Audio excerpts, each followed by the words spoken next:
Busque en su Biblia, hermanos, el libro del profeta Isaías, por favor.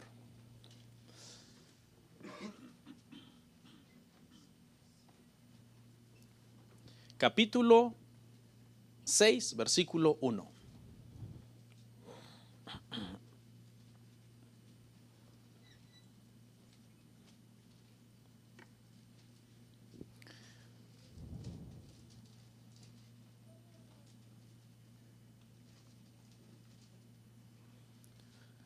Isaías capítulo 6, versículo 1 al 5 vamos a estar leyendo en esta mañana. ¿Listos? Leemos la palabra del Señor y dice así. Dice, en el año que murió el rey Uzías, vi yo al Señor sentado sobre un trono alto y sublime, y sus faldas llenaban el templo. Por encima de él había serafines. Cada uno tenía 6 alas. Con 2 cubrían sus rostros, con 2 cubrían sus pies y con 2 volaban. Y el uno al otro daba voces diciendo, Santo, Santo, Santo, Jehová de los ejércitos. Toda la tierra está llena de su gloria. Y los quiciales de las puertas se estremecieron con la voz del que clamaba, y la casa se llenó de humo. Entonces dije, ay de mí, que soy muerto, porque siendo hombre inmundo de labios y habitando en medio de pueblo que tiene labios inmundos, han visto mis ojos al Rey, Jehová de los ejércitos. Oramos.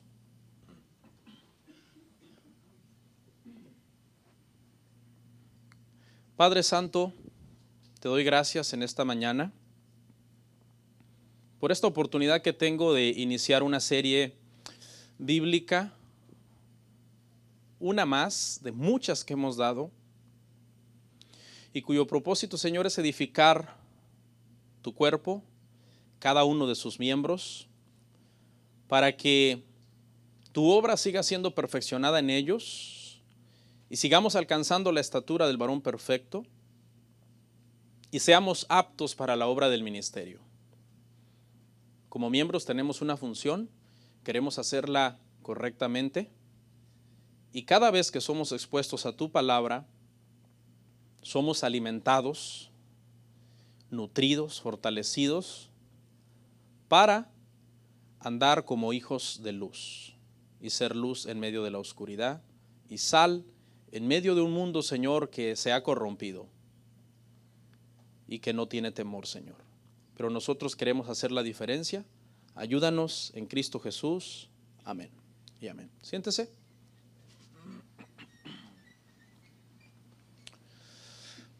Bienvenidos, hermanos. Me da mucho gusto verlos. El día de hoy voy a dar inicio a una serie que hemos titulado Los Profetas Mayores. Esa va a ser la serie. Y el día de hoy vamos a hablar de Isaías, el profeta Isaías. Ese va a ser nuestro tema. No será un estudio a fondo, porque como comprenderá, no podemos estudiar todo el libro de Isaías en una hora o los 55 minutos que hablemos hoy.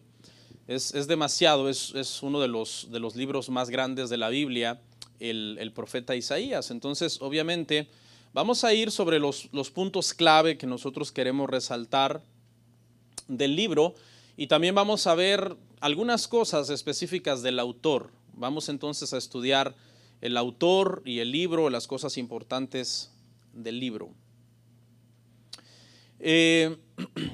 Será un estudio entonces, hermano, por decirlo así, a vuelo de pájaro. No vamos a profundizar, pero esperamos que los puntos más importantes que hablemos el día de hoy, pues, tengan algunos principios de aplicación práctica para nuestra vida, porque eso es lo importante, ¿ok? La Biblia, hermanos, en el mundo cristiano, nosotros la dividimos en el Antiguo Testamento, la dividimos en 5 secciones, el Antiguo Testamento. Okay, están los libros de la ley, que son los primeros 5, los libros históricos, que son 12, los libros poéticos, que son 5, están los profetas mayores, que son 5, y los profetas menores, que son 12. De esa forma, en el mundo cristiano nosotros dividimos el Antiguo Testamento. Digo en el mundo cristiano porque los judíos dividen el Antiguo Testamento de otra forma, la dividen en 3. La dividen en la ley, los profetas y los escritos. Y para ellos solamente el Antiguo Testamento es Biblia, para ellos el Nuevo Testamento no es Biblia. Para nosotros la Biblia va desde Génesis hasta Apocalipsis, pero cuando dividimos el Antiguo Testamento lo dividimos de esta forma que les he explicado. ¿Ok? Ahora, aunque los libros son 5, nosotros solamente vamos a ver 4 temas. Isaías, ¿cuál es el que sigue, hermanos? Jeremías, Ezequiel y Daniel. La pregunta es, ¿por qué solamente vamos a hablar de 4 profetas mayores si los libros son 5? No sé si alguien la sabe. Porque hay uno de los profetas que escribió 2 de esos libros, que es Jeremías. Jeremías escribió el libro de Lamentaciones, que está clasificado dentro de los profetas mayores. Entonces, aunque los libros son 5, nuestros temas serán 4 y vamos a empezar el día de hoy con Isaías. Esa es una forma de dividir el Antiguo Testamento y es una forma también de clasificar los profetas. Cuando decimos profetas mayores y decimos profetas menores, no estamos diciendo que los profetas mayores son más importantes. ¿Qué estamos diciendo aquellos que están estudiando el discipulado? ¿Alguien se acuerda? ¿Qué son más grandes? Los libros de los profetas mayores simplemente son más grandes que los libros de los profetas menores, pero no significa que los profetas menores se llaman menores porque son menos importantes. Todos esos libros son palabra de Dios. ¿Estamos de acuerdo? Bueno, hay otras formas de clasificar los profetas de la Biblia que les quiero enseñar así nada más a modo de información extra. Esto no es algo que usted lo tiene que entender para poder entender el mensaje en general, pero creo que es importante darles este dato. Hay varias formas de clasificar los profetas, aparte de profetas mayores y menores. Por ejemplo, ahí en la pantalla tengo que los podemos clasificar también en profetas antes de la división del reino y profetas después de la división del reino. Para los que no han estudiado mucho la historia de Israel, hubo un momento en que la nación de Israel se dividió. Primero estuvo unificada como un solo reino, toda la nación. Fue en el tiempo en que reinaron Saúl, David y Salomón. Y entonces todos los profetas que existieron en ese periodo eran profetas a todo el reino. ¿Okay? No había habido todavía esa división, pero después, si usted se recuerda, cuando Salomón falló como rey, una de las consecuencias de la falla de Salomón es que se dividió el reino. Y Roboam, hijo de Salomón, se quedó con el reino del sur y Jeroboam se quedó con el reino del norte. El reino del norte eran 10 tribus y el reino del sur eran dos tribus. ¿Okay? Y eso sucedió. Entonces usted tiene que entender que hubo profetas en los tiempos cuando el reino no se había dividido y hubo profetas cuando el reino se dividió. ¿Eso qué implicó? Eso implicó que viniera otra división y que hubiera profetas del reino del norte y profetas del reino del sur. Por ejemplo, antes de que se dividiera el reino, podemos hablar de que Samuel fue un profeta a todo el reino. ¿Quién más? Natán, ¿se acuerda Natán cuando amonestó a David por su pecado? Natán fue un profeta a todo el reino. El reino no estaba dividido todavía. Pero una vez que se divide, entonces hay profetas del norte, hay profetas del sur, del reino del norte, del reino del sur. Amén. Por ejemplo, una característica acá que quiero resaltar es que el reino del norte se caracterizó mucho por tener falsos profetas, ¿no? El reino del norte se llegó a llamar Israel, el reino del sur se llamaba Judá, y el reino del norte se caracterizaba por eso, tenía muchos falsos profetas. Por ejemplo, si usted busca en su casa Primera de Reyes 22, anótelo y lo busca en su casa, está la historia de Acab, cuando Acab muere, cuando Josafat se une con él para hacer la guerra contra otra nación, y entonces Acab consulta, dice que trae 400 profetas, pero esos profetas eran falsos, no eran profetas verdaderos. Se caracterizó el reino del norte por este problema. Frecuentemente había en ellos falsos profetas. Algo como lo que está pasando actualmente en la iglesia, ¿no? Lamentablemente, ¿no?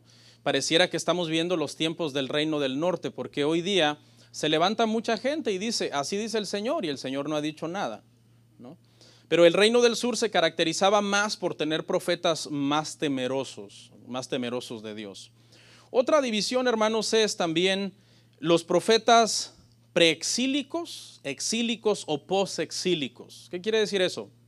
Usted debe recordar que ambos reinos en su momento fueron llevados cautivos. ¿Okay?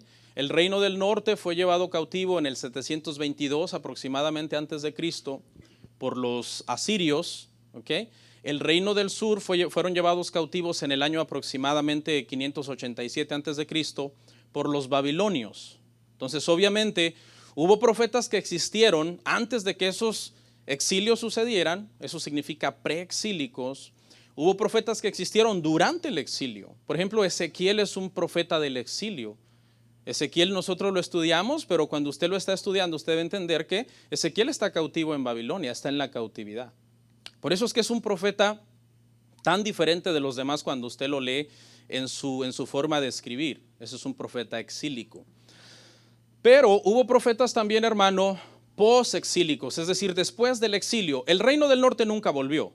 El reino del norte nunca volvió. Fueron llevados cautivos, nunca volvieron. Fueron dispersados entre todo el imperio, las 10 tribus, y hasta la fecha, aunque hay muchas conspiraciones que están en tal lado y que son fulanos y que son sutanos, nada hay a ciencia cierta de quiénes son. Simplemente fueron dispersados entre las naciones, se mezclaron y nadie sabe a ciencia cierta hoy quiénes son. Pero el del sur, hermano, volvieron del exilio y vinieron otra vez a reconstruir los muros, a reconstruir la ciudad. Entonces, durante ese tiempo que volvieron del exilio, hubo profetas posexílicos, que, por ejemplo, por mencionarle algunos, son Zacarías, Joel, Ageo, Malaquías. Cuando usted lee esos profetas, usted está leyendo en el contexto de que ellos ya volvieron, están reedificando, y entonces por medio de Ageo el Señor los amonesta: reconstruyan el templo, mi casa está vacía, ustedes construyen buenas casas para ustedes, pero mi casa está abandonada, ¿no? Y por medio de Malaquías los amonesta a que vivan temerosamente, no se estén divorciando, no dejen de apoyar económicamente el proyecto del templo, que traigan los diezmos, etcétera, etcétera. Malaquías 3:10. Y esos son profetas entonces, hermanos, posexílicos. Amén. Y una última clasificación, también de clasificar los profetas de la Biblia, es profetas escritores y profetas no escritores. ¿Cuál es la diferencia? La diferencia es que los profetas escritores son aquellos que Dios usó para escribir algún libro de la Biblia. ¿Okay? Pero hubo profetas en la Biblia que no fueron escritores. Sin embargo, el hecho de que no hayan sido escritores no significa que no fueron importantes. De hecho, dos de los profetas más grandes de la Biblia y que tenían muchísimo poder y muchísima unción, no escribieron ningún libro de la Biblia. ¿Alguien sabe a quién me refiero más o menos? ¿Ah? Elías, Eliseo. Son profetas de la Biblia, pero son profetas no escritores, mientras que Isaías, Jeremías, pegué a Jeremías con Daniel. Jeremías, Ezequiel y Daniel son profetas escritores, igual que otros de los profetas menores.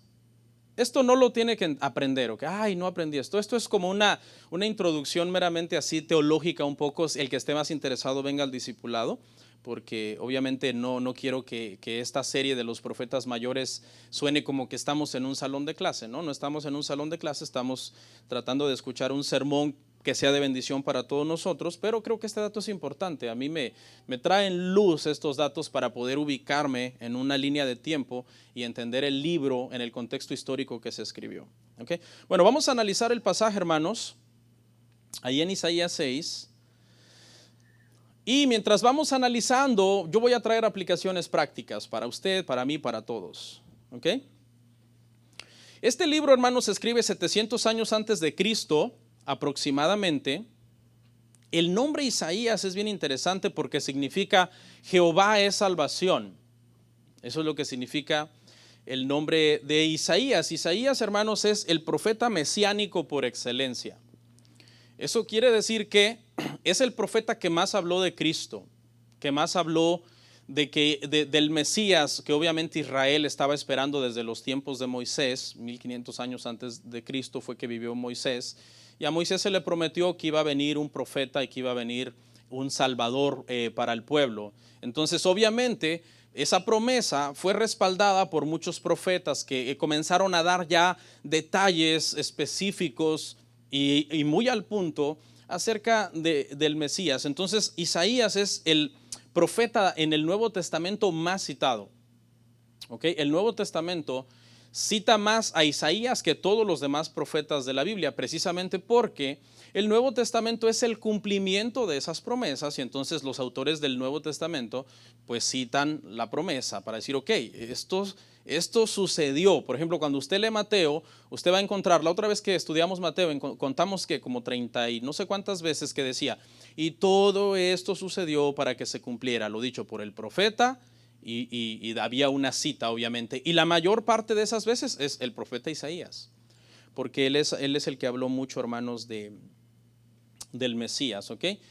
Algunos le llaman a Isaías la pequeña Biblia, porque tiene 66 capítulos y la Biblia tiene 66 libros, y de alguna forma los últimos libros de la Biblia, como el Apocalipsis, hablan de los tiempos del fin, y los últimos capítulos de Isaías 65, 66 habla de eso también, de los tiempos del fin. Entonces algunos lo llaman así.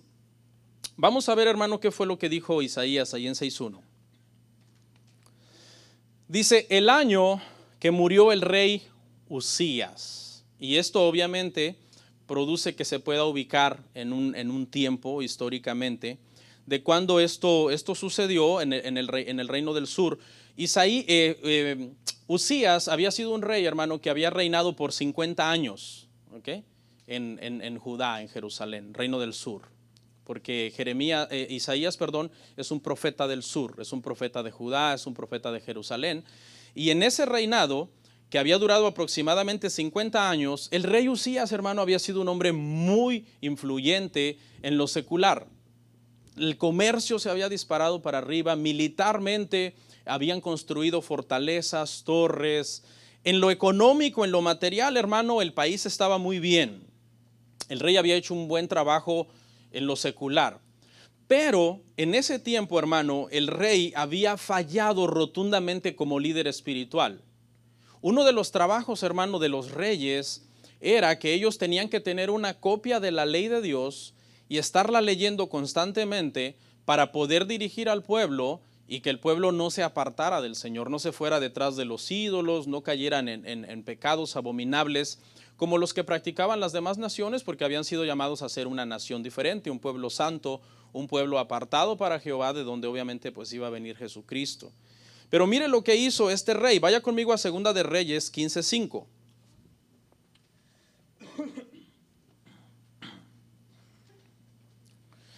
Dice, mas Jehová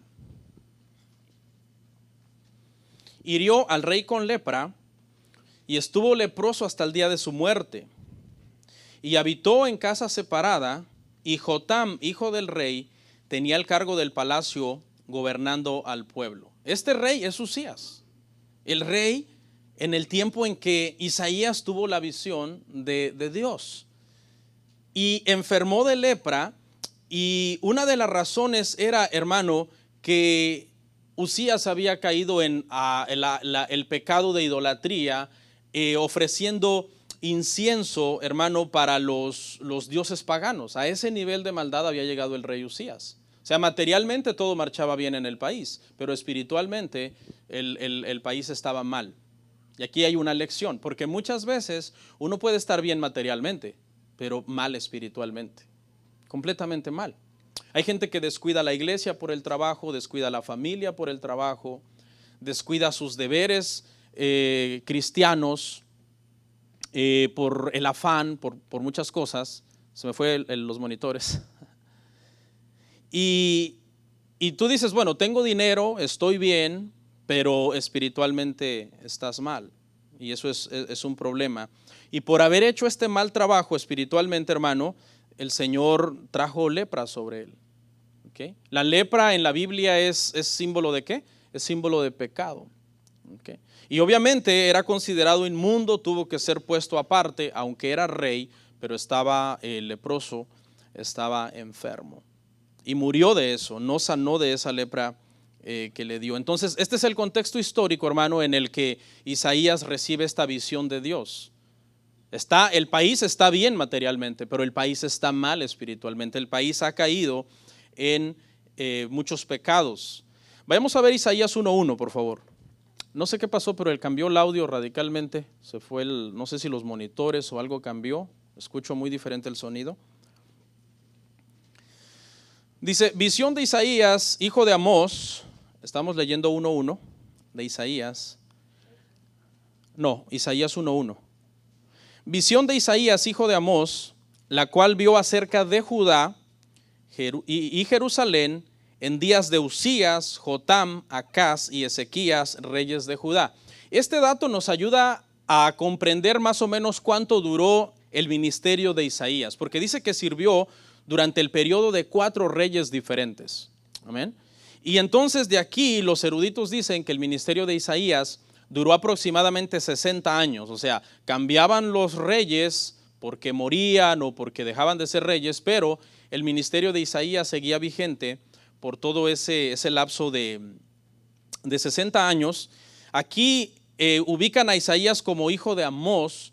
Los eruditos dicen que Amós era un hombre muy importante, era un hombre muy influyente, y que es posible que Isaías tenía sangre real, que era familia de alguno de los reyes.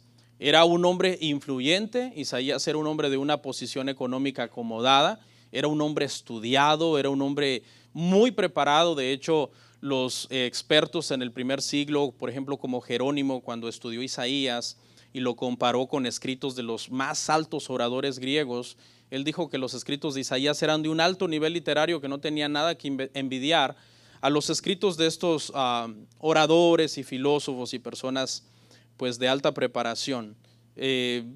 Isaías tenía acceso al palacio, ¿me entiende? Él podía ir al palacio, él podía hablar con los reyes, él tenía acceso a los sacerdotes, y eso le daba una posición muy privilegiada de llegar a ser un consejero. Él era un consejero a nivel político y a nivel también religioso para toda la nación.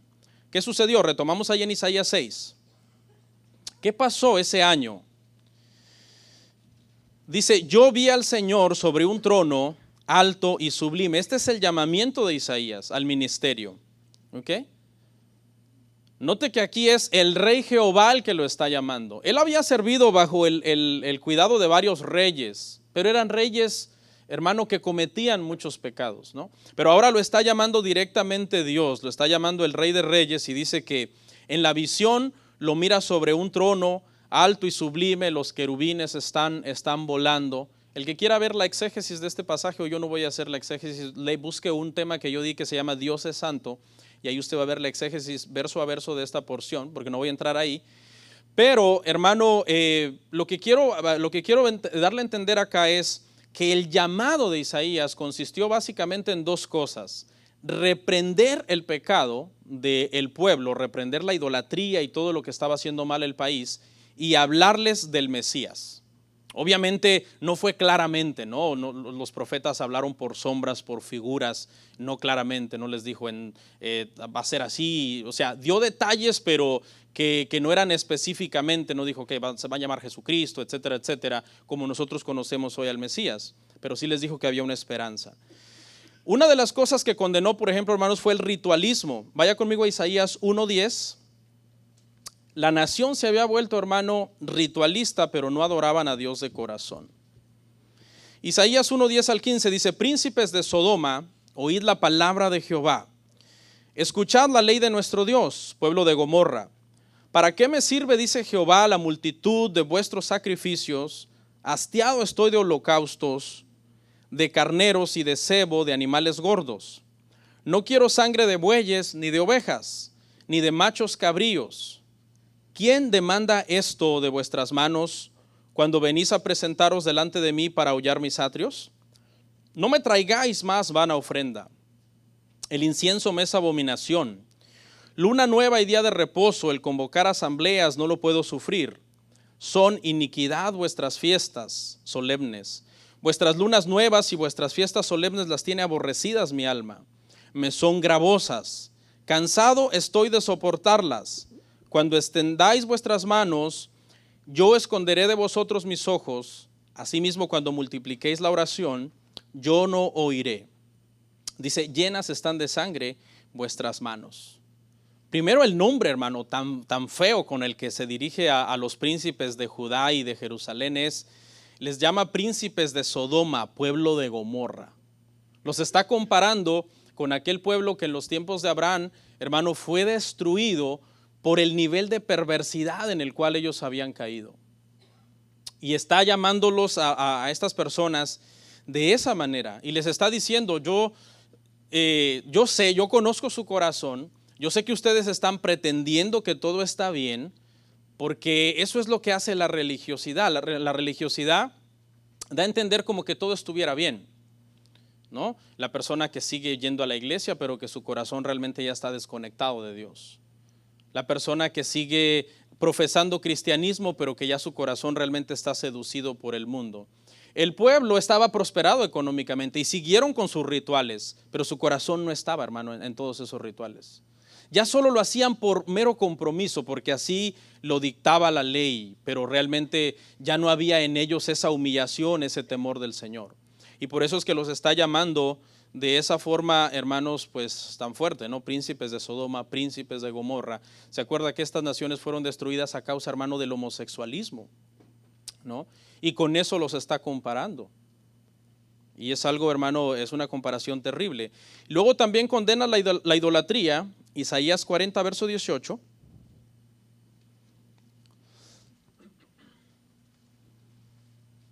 Dice, ¿a qué pues haré semejante a Dios? ¿O qué imagen le compondréis? El artífice prepara la imagen de talla, el platero le extiende el oro y le funde cadenas de plata. El pobre escoge para ofrecerle madera que no se apolille. Se busca un maestro sabio que haga una imagen de talla que no se mueva. Tanto los ricos como los pobres, todo el mundo era idólatra. El que era rico hacía sus imágenes de oro, el que era pobre hacía sus imágenes de madera. Pero todos ya habían caído, hermanos, en esa idolatría. Y no es para menos, el rey estaba mal. Y cuando la cabeza, la autoridad de un lugar, hermano, está mal, por lo general lo demás también va a estar mal. Veamos Isaías 1:18. Porque Él los llama a arrepentirse de estos pecados, de la idolatría, del ritualismo vacío que están practicando. Y mire lo que les dice el Señor, porque el Señor es misericordioso, hermanos. Venid luego, dice Jehová, y estemos a cuenta. Si vuestros pecados fueren como la grana, como la nieve serán emblanquecidos. Si fueren rojos como el carmesí, vendrán a ser como blanca lana. El Señor es paciente, es misericordioso. ¿Okay? A lo mejor tú has descuidado tu vida espiritual y has caído en un ritualismo vacío que realmente ya no le pones tu corazón. Estás hoy aquí, pero tu corazón no está aquí, no, tu corazón está pensando en otra cosa. Yo hubiera ido a trabajar, hombre, qué aburrido sermón. O estás pensando, tengo que salir temprano de aquí para ir a hacer otras cosas, para ir a hacer mis mandados o para ir a ver un partido de fútbol, qué sé yo. Y tu corazón no está. Y aparentemente, pues a los hombres los podemos engañar, pero a Dios no lo engañamos. Entonces Dios te hace un llamado, venid luego y estemos a cuentas. Estar a cuentas con alguien es no deberle. ¿Okay? Cuando usted no está a cuentas con otra persona porque esa persona le prestó, significa que usted le debe y no está a cuentas con esa persona. Pero nosotros le tenemos que pagar a Dios, hermanos, obediencia, respeto, temor. Él dice, si yo soy Señor, ¿dónde está mi temor? ¿Dónde está la obediencia que ustedes me tienen que rendir a mí? Y les dice, vengan, pero les da una advertencia. Yo les estoy dando el tiempo, les estoy dando la oportunidad que se arrepientan en mi paciencia. ¿Ok? Pero si no lo hacen, mire lo que dice el verso 19, ahí mismo. Dice, si quisiereis, si oyereis, comeréis del bien de la tierra. Si no quisiereis, si fuereis rebeldes, seréis consumidos a espada. Porque la boca de Jehová lo ha dicho. El pueblo les está llamando al arrepentimiento, les está diciendo que yo les doy la oportunidad, que ustedes se pongan a cuentas conmigo. Vengan, estemos a cuentas, humíllense ante mí. Pero si ustedes no quieren, si ustedes quieren, yo los voy a bendecir. Sabemos que cuando estamos con Cristo, hermano, estamos bendecidos, amén. Es lo mejor que nos puede pasar a nosotros, estar siempre bien con nuestro Señor, a cuentas con nuestro Señor, en obediencia. caminando con un corazón recto delante de Dios, ¿ok? Pero después les dice, si ustedes no quieren, si ustedes quieren ser rebeldes, entonces serán consumidos a espada, y yo lo firmo, dice ahí, porque la boca de Jehová lo ha dicho, es como la firma del Señor. Y cuando habla de espada, hermanos, se está refiriendo a que el Señor les está lanzando la amenaza, por decirlo así, de que si el pueblo no cambia esa forma de vida vacía, sin Dios, iban a venir naciones y los iban a llevar cautivos. Eso es lo que implica la amenaza de espada. Les está diciendo, serán consumidos a espada, o se arrepienten o serán consumidos a espada. El Señor es paciente, ¿verdad, hermanos? Dice que su paciencia Él espera porque Él no quiere que nadie se pierda, que todos procedan al arrepentimiento. Pero también la paciencia de Dios, hermanos, tiene un límite. Y cuando el límite de esa paciencia se acaba, el Señor, ¿qué hace? Derrama su ira, derrama su juicio. Y eso es obviamente algo que las personas a veces no saben, pero así es como Dios trabaja. Mire lo que dice ahí mismo en Isaías 6, vamos a retomar en el verso 5.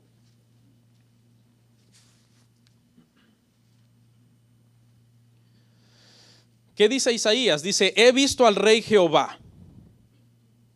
El rey Jehová, no al rey Usías, no al rey Ezequías, no al rey Jotam, no a los reyes bajo los cuales él fue su ministerio, sino al rey Jehová, al rey de los reyes, al Señor de los señores, al rey verdadero, al Dios santo. Y mire la reacción de Isaías, verso 6, Isaías 6 al 7. Dice, y voló hacia mí uno de los serafines, teniendo en su mano un carbón encendido, tomado del altar con unas tenazas, y tocando con él sobre mi boca, dijo, he aquí que esto tocó tus labios, y es quitada tu culpa, y limpio tu pecado. Y aquí hay un principio espiritual, hermano, porque es Dios el que toma la iniciativa en nuestra santificación, ¿verdad? El Señor le dice, cuando Isaías reconoce su pecado, él dice, yo he visto al Señor, he visto al Rey Jehová, y ay de mí. Esa expresión ay de mí es una expresión de juicio, ¿okay? Quiere decir, merezco la muerte o soy muerto por estar viendo al Señor. En ese momento él reconoce que ha visto al Rey, siendo un hombre de labios inmundos, reconoce su pecado, y cuando él reconoce su pecado, entonces Dios le quita el pecado, lo purifica, lo limpia de su pecado. Ese es un requisito, hermano, para que nosotros podamos ser santificados, reconocer el pecado, reconocer que hay áreas de nuestra vida que necesitamos cambiar. Y entonces viene el Señor y comienza a santificarnos, nos prepara para el ministerio, nos purifica, nos limpia. Y eso fue lo que hizo en la vida de Isaías. Una vez que lo limpió de su pecado, lo envía a predicar, lo envía con un mensaje. El Señor le dice, ¿a quién enviaré? Y Isaías dice, heme aquí, yo iré. Y lo envía con el mensaje que dijimos que es de reprensión por el pecado y de esperanza en Jesucristo. La reacción de Isaías a mí me gusta, hermano, porque Isaías era un hombre rico, era un hombre acomodado, pero su humillación ante Dios, su humillación, él se despoja de todo lo que él es en sí como persona, y él comienza a reconocer a Dios, a reconocer su pecado y a decirle al Señor, heme aquí, Señor, yo iré. Esa es una reacción que todos nosotros debemos de tener, hermano, ante el Señor. Siempre una reacción de humillación. Tú no eres más importante que nadie. Aquí todos nosotros, hermano, necesitamos estar humillados ante el Señor. ¿Ok? En esta parte, hermano, del sermón, vamos a hablar, hermano, de algunas profecías de Isaías que se cumplieron al pie de la letra, y esto habla obviamente de la autoridad que él tenía como profeta, y al mismo tiempo nos ayuda a confiar en las profecías mesiánicas que él dio de Jesucristo. ¿Ok? La primera profecía que se cumplió, hermanos, aquí en esta parte, es que Isaías profetizó que Sennacherib no iba a conquistar a Jerusalén, iba a fracasar. Vamos a ver Isaías 37, 6 al 7. Estas profecías sirven para darnos cuenta de la autoridad profética de este hombre, de cómo cada vez que él hablaba era Dios hablando. Dice, y les dijo Isaías, diréis así a vuestro Señor, así ha dicho Jehová, no temas por las palabras que has oído, con las cuales me ha blasfemado los siervos del rey de Asiria. He aquí que yo pondré en él un espíritu y oirá un rumor, y volverá a su tierra, y haré que su tierra perezca a espada. Lea el contexto es este, hermano. Sennacherib llega a Jerusalén. Jerusalén tiene su muro, obviamente. Sennacherib, hermano, rodea a Jerusalén. Está a punto de conquistarlos porque ellos no se han arrepentido. El Señor les dijo en el verso 1:18, arrepiéntanse, vengan, estemos a cuentas. Verso 19 y 20, si quieren y oyen y obedecen, yo los bendeciré. Si no, serán consumidos a espada. No lo hicieron. Llegó el rey, hermano, de Asiria, los rodeó y todo el pueblo se llenó de temor. El pueblo, hermano, estaba espantadísimo, ya casi estaban en las manos de este rey. Pero entonces Isaías profetiza y él dice, no va a pasar nada ahorita. Es como una extensión de la misericordia del Señor. Ahorita todavía no va a pasar.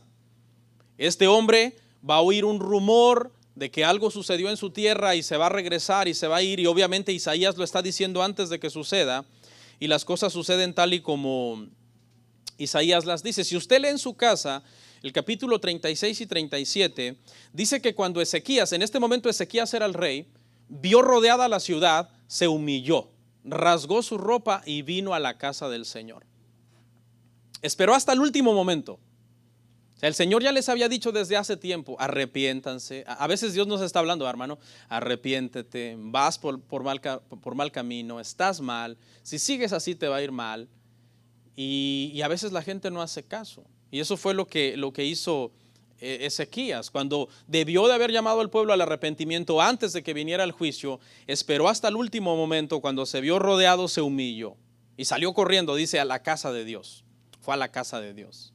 Y está bien, ¿no? Está bien. De repente alguien siente la soga en el cuello, siente que ya no puede más y sale corriendo a la casa de Dios. Está bien, pero hay una pregunta. ¿Por qué esperar hasta el último momento? ¿Por qué? ¿Por qué esperar que todo se nos arruine, todo se nos descomponga en nuestra vida y después cuando ya no podemos más, entonces sí, ahora sí? O sea, está bien que se haga eso, pero no seamos tan necios, no esperemos hasta el último momento, no peleemos contra Dios. Vamos a ver, hermano, donde esa profecía se cumplió.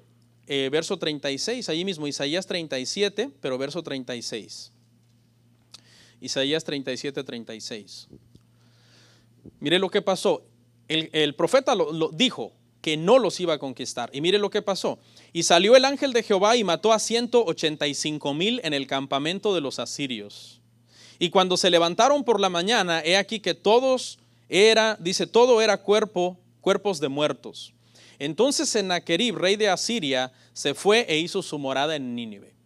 Tal y como Isaías dijo. Les dijo, tranquilos, será un fracaso. La campaña de Sennacherib por conquistarnos será un fracaso.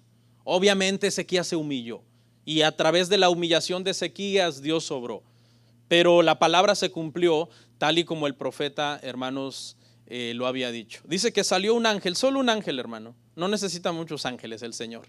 Solo fue un ángel y mató nada más, hermano, a 185,000 asirios. Usted ha visto los cuadros de los angelitos que a veces la gente pinta, ¿no? Unos niñitos así con unos risitos dorados y unos cachetitos rojos volando. Hombre, ese ángel le haces así y lo matas, ¿no? Pero no, los ángeles, hermano, en la Biblia son seres súper poderosos, hermano. Y ni siquiera Israel, hermano, requirió de hacer a organizar el ejército que íbamos a defendernos, sino que lo que dijo Isaías se cumplió. Salió un ángel para que la palabra de Isaías se cumpliera, porque eso es lo que significa profeta. La palabra original para profeta en el hebreo es naví, significa uno que habla por Dios. Estos sí eran profetas, hermano. Estos cada vez que hablaban, hermano, era Dios prácticamente hablando a través de ellos. Eran profetas de verdad. Segunda profecía, la sanidad de Ezequías. Isaías 38:5.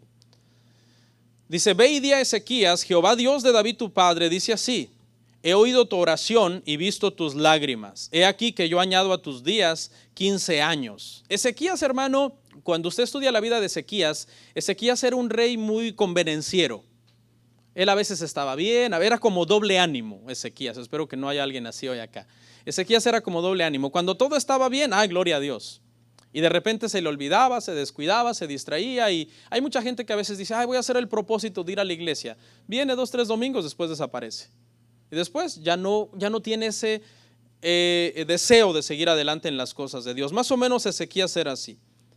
Clamaba a Dios cuando se miraba enfermo, clamó a Dios cuando miró la ciudad rodeada. Pero después, si usted lee el capítulo que sigue en su casa de la enfermedad de Ezequías, Ezequías, hermano, volvió a pecar contra Dios. Ahorita lo vamos a ver, pero antes vamos a ver dónde se cumple la palabra de Isaías, en Isaías 38, 21.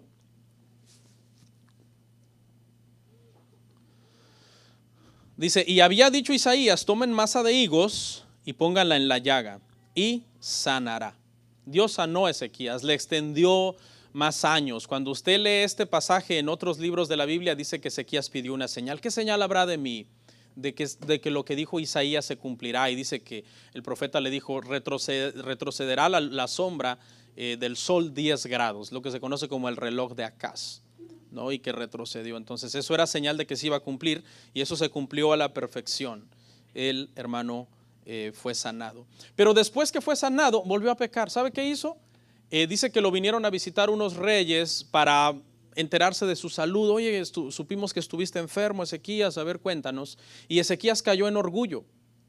Y entonces fue y les mostró, de los babilonios, eran babilonios, les mostró todos los palacios. Dice que les fue a presumir su cuarto de armas. Oh, miren todas mis armas que tengo. Y les fue a presumir todos los tesoros que él tenía. Y eso al Señor no le gustó. A Dios le indignó esa actitud de Ezequías, porque fue una actitud orgullosa, una actitud arrogante. Isaías lo reprende. Isaías le dice, lo que has hecho está muy mal. Estos hombres a los que tú les has enseñado todos tus cuartos de armas, de tus tesoros, y que hoy son tus amigos, en un futuro te traicionarán. Serán tus enemigos y vendrán, y por ambición de todo lo que les has enseñado, llevarán cautivo al pueblo. O sea, Dios ya sabía que iban a ser llevados cautivos, y Dios en su soberanía lo permitió, pero Ezequías tuvo un poco de culpa. Porque obviamente cuando los babilonios vienen y conquistan, hermano, a Jerusalén, en parte es por el hambre de todos los tesoros que Ezequías les había enseñado. Y se cree, hermano, históricamente, que es en esa invasión, 500 años antes de Cristo, que el arca del pacto desaparece. ¿Okay? Aquí todavía hay arca del pacto. Pero cuando los babilonios conquistan, hermano, Nabucodonosor llega en el año 587 aproximadamente antes de Cristo a Jerusalén, destruye el templo, saquea el templo, se llevan todo. Es ahí donde ya no se supo nada más del arca del pacto. ¿Se acuerda del arca del pacto que hizo Moisés? Eso se perdió, eso se desapareció. Y entonces parte de la culpa fue la inmadurez de Ezequías. Cuando todo estaba mal, clamaba a Dios, ay, ayúdame, Señor.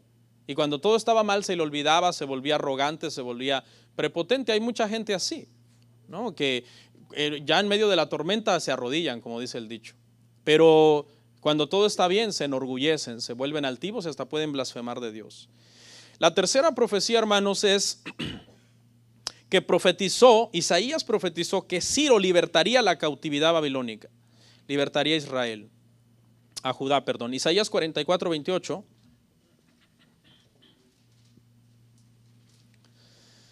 Esto lo profetizó Isaías. Dice, que dice de Ciro, es mi pastor, y cumplirá todo lo que yo quiero. Al decir a Jerusalén, serás edificada, y al templo serás fundado. Esto lo dijo, hermano, 150 años antes de que Ciro fuera rey de Siria. ¿Ok? De Persia, perdón, rey de Persia. 150 años antes, lo dijo Isaías. Habrá un hombre, será el rey de Persia, se va a llamar Ciro. Fíjese todos los detalles. ¿Okay? Habrá un hombre dentro de 150 años, será el rey de Persia, su nombre va a ser Ciro, y cuando él sea el rey de Persia, él va a dejar que los judíos vuelvan de la cautividad. Rapidito, en un minuto, ¿qué fue la cautividad? Los babilonios los llevan cautivos. Okay, está Nabucodonosor como rey de Babilonia, pero luego Babilonia es conquistada por los persas, y una vez que los persas están al control, ellos dicen, nosotros ya no queremos acá a los judíos, que se regresen. Entonces así es como sucedieron las cosas, e Isaías dijo que eso lo iba a hacer Ciro. Veamos, hermano, dónde se cumplió esa palabra, pero para eso vamos a ir a Esdras 6:3.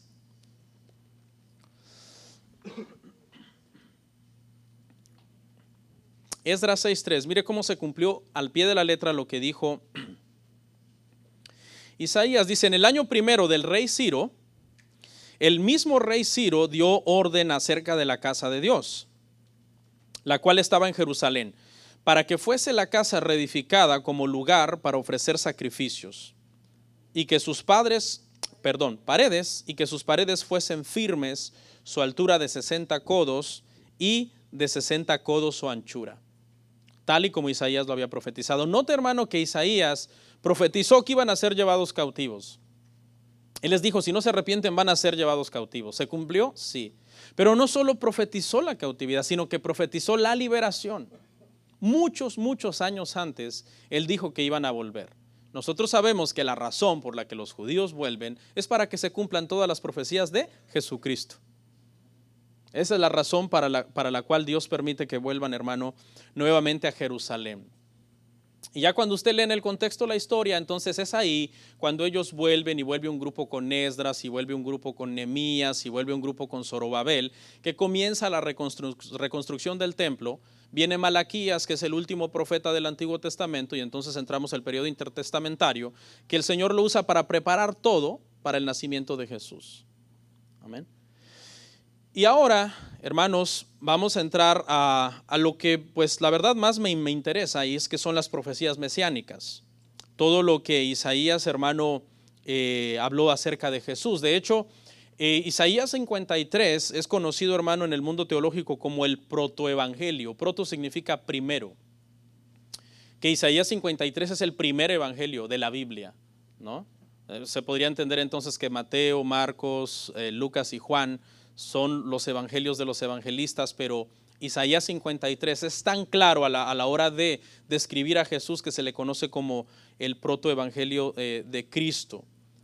Dice un estadista, hermano, le voy a dar un dato, que las profecías que se cumplieron acerca de Cristo es tan difícil, hermano, que fueran cumplidas por un solo hombre. O sea, un hombre podía cumplir una, otro hombre podría cumplir otra, otro hombre podría cumplir otra. Hay muchas profecías, pero para que un solo hombre las cumpliera, un estadista dio un número elevado a una potencia, que es un 10 más o menos elevado a la 17ª potencia, y ese número no lo entendemos.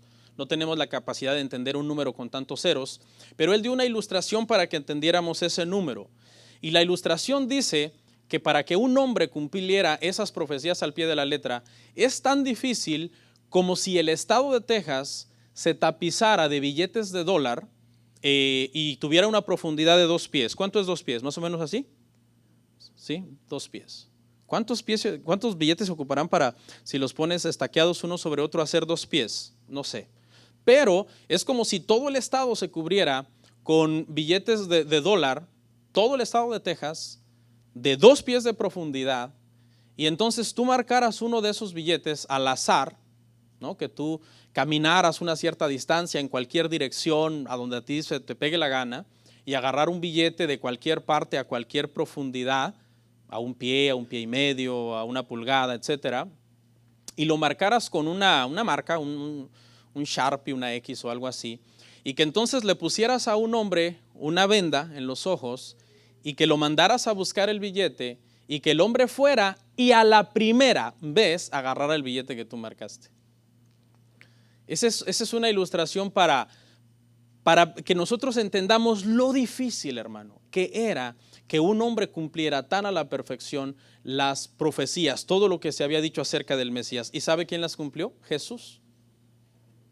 Todas y cada una de esas profecías al pie de la letra, con lujo de detalle. Había cosas que era imposible que él las controlara, ¿no? ¿Qué niño se propone, por ejemplo, nacer en una cierta ciudad? Nadie se propone. Estaba establecido que iba a nacer en Belén. Y entonces en eso Dios mueve a un gobierno secular para decir que tienen que venir a un censo a tal lugar.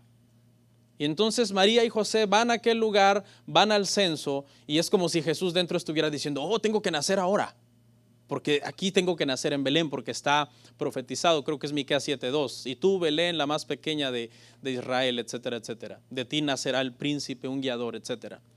Entonces, ¿cuántos sabemos que ningún bebé tiene control de su nacimiento? Eso es imposible. ¿Ok? Y en ese contexto, hermano, es que todas las profecías Jesucristo las cumplió. Por ejemplo, su nacimiento. Veamos Isaías 7:14. Por tanto, el Señor mismo os dará señal: he aquí que la Virgen concebirá y dará a luz un hijo, y llamará su nombre Emmanuel. Amén. Aquí hay algo bien interesante, hermano, porque dice que una virgen concebirá, lo cual es, desde nuestro punto de vista humano, es ¿qué? Imposible. Es imposible. Hay mucha gente que duda del nacimiento virginal, no, es imposible que una mujer virgen tenga un hijo. Entonces yo a veces les he dicho, ok, entonces explíqueme cómo un mono de barro puede tener vida. Porque ¿de qué fue hecho Adán? De barro, ¿no? Entonces, ¿por qué si crees que Dios pudo darle vida a un mono de barro?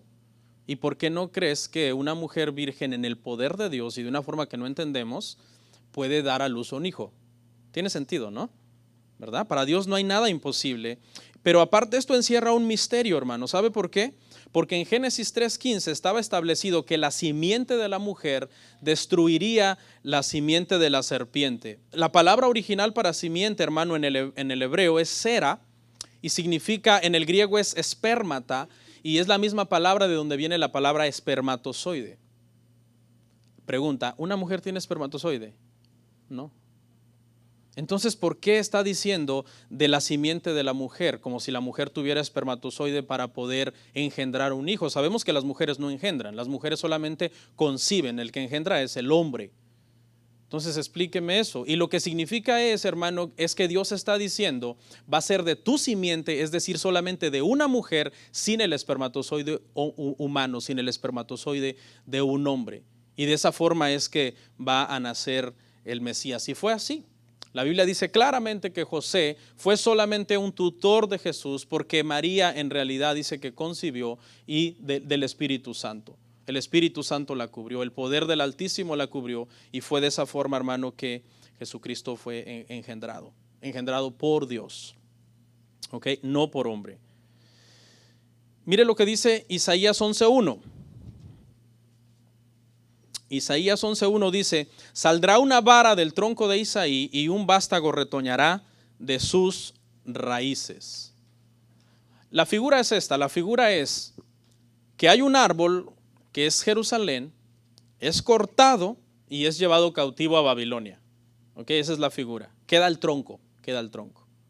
Es llevado el árbol. Y entonces cuando el árbol es cortado, humanamente es casi imposible que se cumpla la promesa de que de David vendría un rey que sería el Salvador del mundo. Pero lo que está diciendo esta porción, hermano, es que Dios iba a rastrear la línea de David hasta Babilonia, los iba a traer de regreso, hermano, para Jerusalén, y de ahí van a ser Cristo. Entonces Cristo es ese como renuevo, es ese retoño que brota de ese árbol. ¿Alguien ha visto esa escena? Cuando se corta un árbol y en medio del árbol brota un renuevo. Ese es Jesús. Entonces Dios rastreó la línea de David. Para que esa promesa se cumpliera, y fue así como Dios usó la vida de María, obviamente que sí fue madre biológica, y la vida de José, que aunque no es padre biológico, pero es padre tutor, también es familia de David. Pero mire todos los detalles acerca de las profecías del nacimiento de Cristo, hermano, en el libro de Isaías. Ahora vamos a ver su deidad. Isaías 9:6.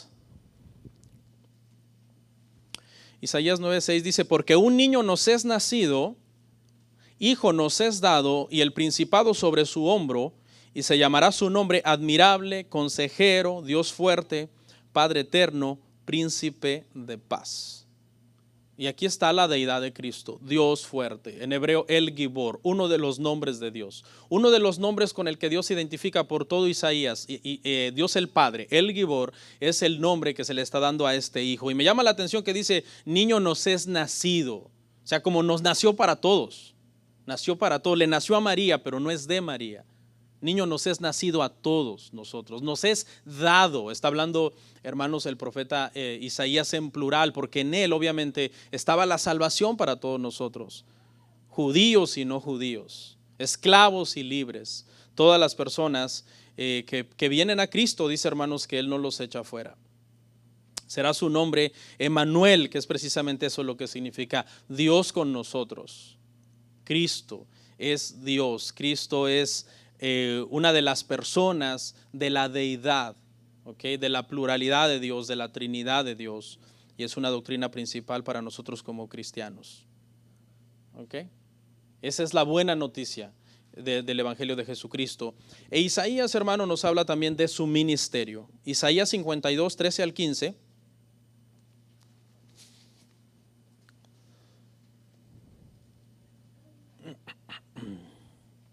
Dice así, dice, he aquí que mi siervo será prosperado, será engrandecido y exaltado, y será puesto muy en alto. Cómo se asombraron de ti muchos, de tal manera fue desfigurado de los hombres su parecer, y su hermosura más que la de los hijos de los hombres. Así asombrará él a muchas naciones, los reyes cerrarán ante él la boca, porque verán lo que nunca les fue contado, y entenderán lo que jamás habían oído. La descripción es exacta, el ministerio de Jesús, el ministerio del siervo sufriente, que es por medio de su sufrimiento que nos viene a redimir a nosotros, hermanos, del pecado. En Isaías, le voy a dar unos datos así rapidito, Isaías nos dice que Él es poderoso para salvar. Eso está en Isaías 53, 11. Nos habla de su humildad, Isaías 53, 7. Nos habla de su vida sin pecado, Isaías 53, 9. Nos habla de su grandeza, Isaías 53, 12. Nos habla de su unción, Isaías 11, 2. Nos habla de sus nombres, Isaías 9, 6, que fue uno de los versos que vimos ahora. Y nos presenta entonces la esperanza. A todos nosotros, a todos los que esperamos, confiamos en Él, nos dice, Él es Dios. Él es el Salvador del mundo. Vendrá y Él salvará al pueblo de sus pecados. Para terminar, quiero darles un dato acerca de Isaías, y es que según la tradición, Isaías muere cortado, hermano, en dos por una sierra. ¿Okay? Ese fue el final, hermano, de este predicador, y parece que a eso es a lo que se refiere Hebreos 11:37, veámoslo. Cuando el autor de Hebreos habla de los que fueron aserrados. Dice, fueron apedreados, aserrados, puestos a prueba, muertos a filo de espada, anduvieron de acá para allá, cubiertos de pieles de ovejas y de cabras, pobres, angustiados y maltratados. Aserrados, tal parece que se refiere a Isaías, que la tradición enseña que el perverso rey Manasés lo cortó en dos. ¿Por qué? Porque él les trajo un mensaje de reprensión, les trajo un mensaje de arrepentimiento. Pero al mismo tiempo trajo un mensaje de esperanza también, y esa esperanza, hermanos, debe de estar puesta en Jesús. Vamos a orar.